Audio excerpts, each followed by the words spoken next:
up today, a flurry of diplomatic activity this week as the nuclear envoys of the region's major players will meet to discuss North Korea's nuclear test. The talks come as the UN Security Council is set to adopt a resolution against Pyongyang. Chinese stocks dropped further into negative territory on Monday, following on from last week's tumble. Korea's Kospi takes a hit too as fears linger over the ongoing rout in China. First aid vehicles finally reach a besieged Syrian town where more than 30,000 people have been without food for weeks. Stay tuned for these stories and more.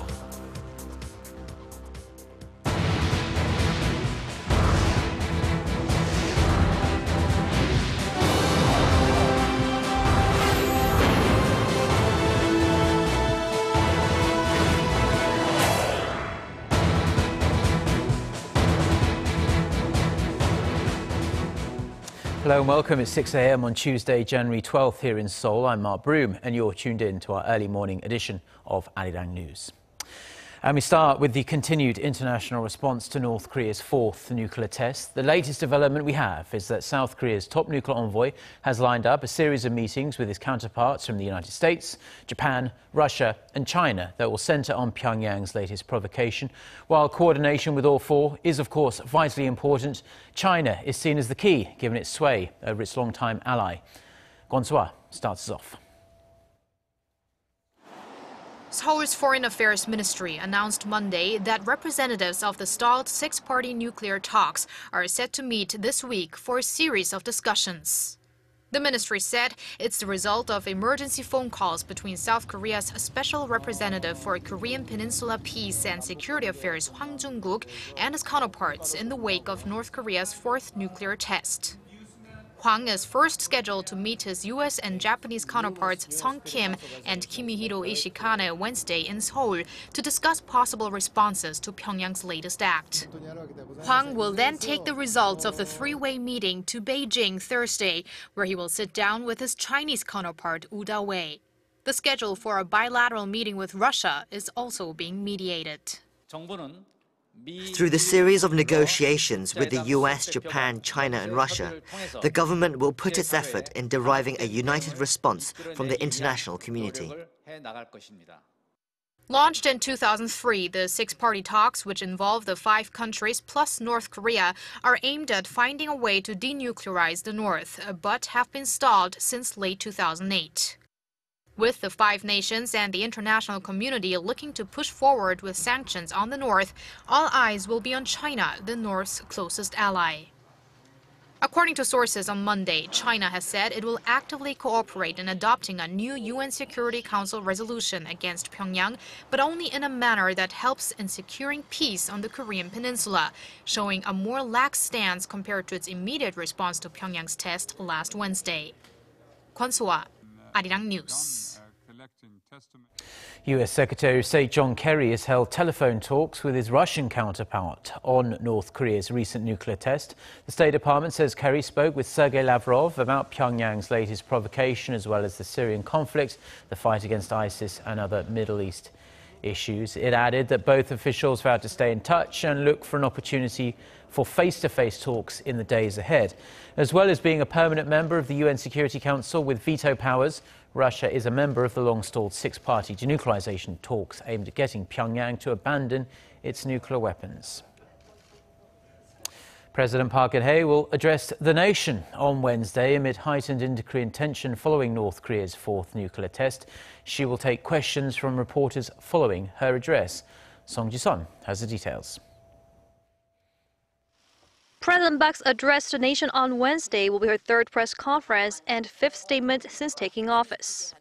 But this is the first time she's holding the two events at the same time, indicating the importance of her message and the current situation. Her statement will likely include the administration's response to Pyongyang's claim of a successful hydrogen bomb test last week, possibly shifting the approach to Pyongyang. President Park has been highlighting her vision for unification through a trust-building process, but she will now make the message clear that money and nukes don't mix, pressing Pyongyang with stronger economic sanctions unless it permanently abandons its nuclear weapons program. President Park has called on the nation to carry on with business as usual and pledged to closely cooperate with the international community to sternly respond to the North's latest provocation. 현재 정부는 국제사회와 긴밀히 공조하면서 강력하고도 필요한 대응 조치를 취해 나가고 있습니다. 이런 상황에서 정말 중요한 것이 국민의 단합입니다. She will also call for swift approval of economy-related bills at the National Assembly to revitalize the economy through reforms and restructuring. 앞으로 어떤 대치 상황이 올지 모르므로 정치권에서는 모든 정쟁을 멈추고 국민의 안위를 위해 다 같이 힘을 모아주시기 바랍니다. President Park's statement and a press conference will come just a day before the annual policy briefings that begin on Thursday.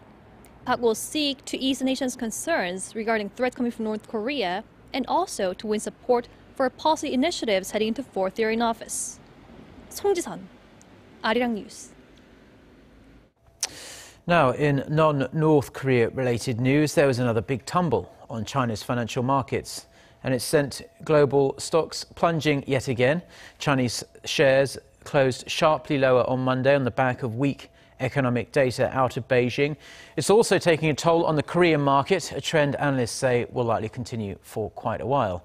Kim Min-ji has the details. Fears about slowing growth in the world's second-largest economy are becoming more pronounced. After shedding almost 14% in the first week of trading, Chinese shares took another dive on Monday. The benchmark Shanghai Composite Index lost more than 5%, while the Shenzhen Index also plunged over 6%. This comes after data showed that Beijing's consumer price growth posted its lowest level in 6 years last year, as well as growing worries about the weakness in the Chinese currency. And it's also being reflected in the Korean market. Korea's benchmark Kospi shed nearly 1.2% on Monday, falling below the psychologically significant 1900 mark. The local currency closed at about 1,210 won against the US dollar, the lowest in 5.5 years. Given such uncertainties from Beijing, coupled with growing geopolitical tensions in the form of North Korea's latest provocation and unrest in the Middle East, analysts say the situation won't be better anytime soon. Although we may not see massive plunges like those last week, until woes regarding the Chinese economy and global economy wane, investors will remain nervous. The global stock market hasn't had a good start to this year after shares in China tumbled more than 7% twice last week, triggering a system-wide circuit breaker that halted trading. More than $4 trillion or nearly 7%, was wiped off the global market cap in just 5 days. Kim Min-ji, Arirang News. Now, aid has begun to reach a rebel-held town in Syria where several deaths from starvation have been reported in recent weeks. Aid groups say trucks loaded with food and medicine began entering the besieged town of Madaya on Monday after the Syrian government gave permission for the aid operation. The town near the Lebanese border has been blockaded for months by government troops and the Lebanese militant group Hezbollah. Simultaneously, aid convoys also reached 2 other besieged villages in northern Syria, both under siege by rebels as well. You're seeing a video of the starving people in those towns. The UN-supported aid operation was agreed upon last week after images of starving children and adults from the town prompted worldwide condemnation. A teenage boy in France has attacked a Jewish teacher with a knife, claiming to act in the name of the Islamic State extremist group. French prosecutors say the 15-year-old Turkish Kurd boy was arrested on Monday shortly after the stabbing, which left the 35-year-old teacher with an injured shoulder in the southern city of Marseille. The boy reportedly told officers he planned to arm himself and kill police as soon as he is released. The prosecutors believe the teen was influenced by jihadist propaganda on the internet. French authorities have mobilized thousands of extra police officers and soldiers to guard potential terror targets, including synagogues and Jewish schools. Now, Argentina and Barcelona forward Lionel Messi has won an unprecedented Ballon d'Or award. Messi received over 41% of the votes, beating Cristiano Ronaldo and Neymar, who got 28% and 8% respectively. Either Messi or Ronaldo have won the past 8 awards given out to the world's best footballer that year.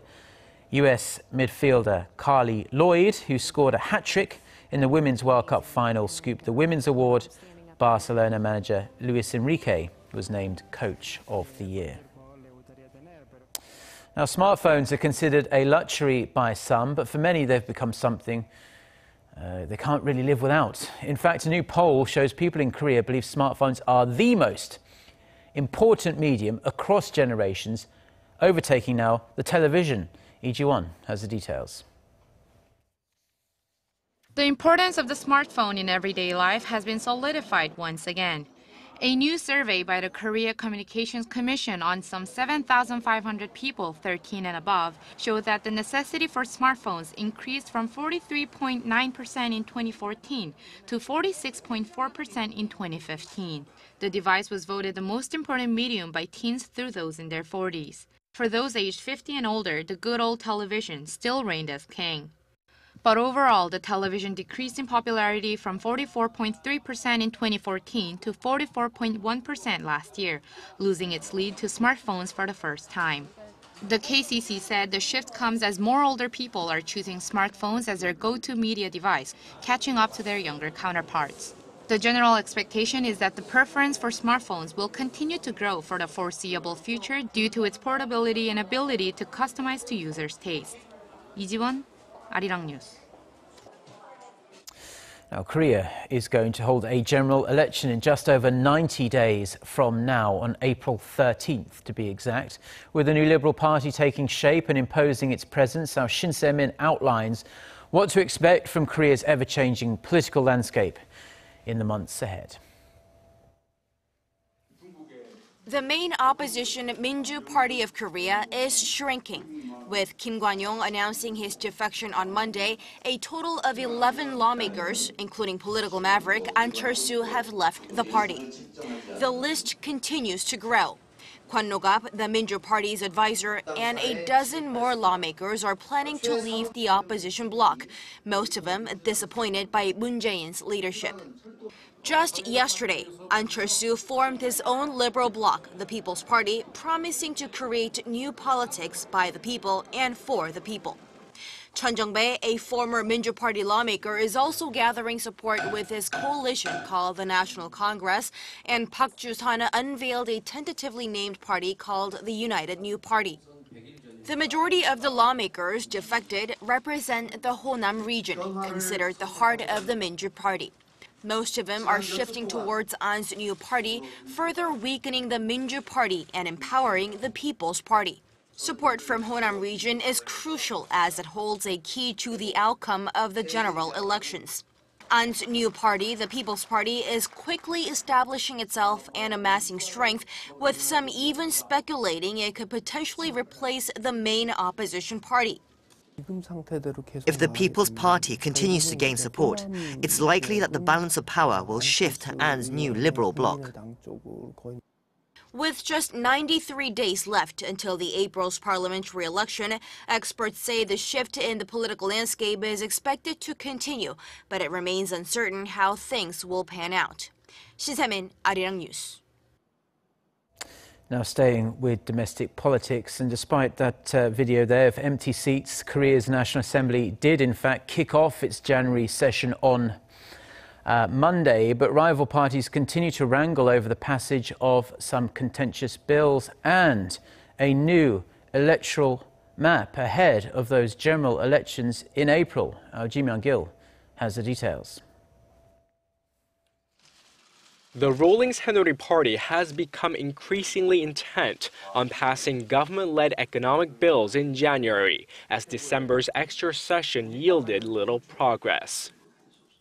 In January's extra session, economic bills to help revitalize our economy along with labor reform bills must be passed. The economic bills will help Korean companies do business and help create more jobs. There's no reason to oppose. Lawmakers have been unable to tackle economic bills aimed at promoting growth in the service sector, easing regulations to allow industry-wide restructuring and anti-terrorism legislation. They also delayed passage of a bill calling for the improvement of human rights in North Korea. However, the opposition Minju Party of Korea is more focused on the current absence of local constituencies, as the electoral map for the April 13th general election has yet to be drawn. We must settle the electoral district matter first, as the current electoral map became invalid at the end of last year. We will be flexible in our approach and continue discussions with the ruling bloc. The main sticking point is how proportional representatives will be elected, with the ruling party pushing for reduction in the number of proportional representative seats. For the first time in history, candidates seeking a parliamentary seat in the 20th National Assembly are jockeying for position ahead of elections without knowing their constituencies. Kim Young-gil, Arirang News.